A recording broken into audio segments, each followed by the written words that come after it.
Hello mga katigangers. Balik sa trabaho na naman. Galing sa 3 araw na day off.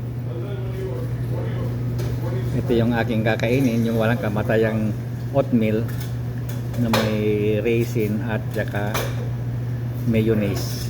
At saka kumuha ng dessert ko yung with pistachios.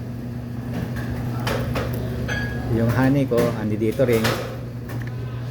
Ilalagay natin yung walang nilagay na kahit yung coffee ko.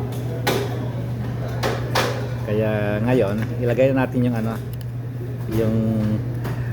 honey. Ayan.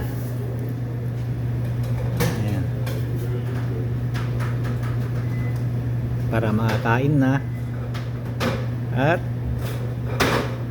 may start na natin yung metro natin. Para kumita naman tayo.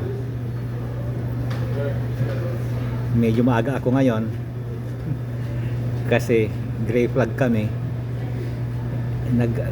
Yung paradahan, first time pumunta yung paradahan na designated para sa amin. Kaya inagaan ko kasi hindi pa ako familiar doon. Pero nakita ko naman agad.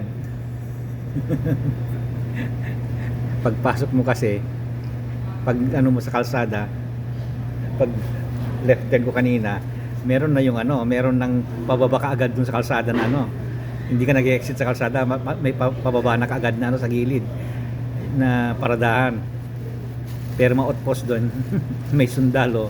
Nakita ko, ay hindi siguro ito, sabi ko. Tapos nakita ko yung araw, yung IQHQ ata yun, yung ang sinabi sa amin. Ngayon, yun pala. Kaya maaga ako ngayon. Kaya may time akong dumaldal. Okidoki mga katigangers.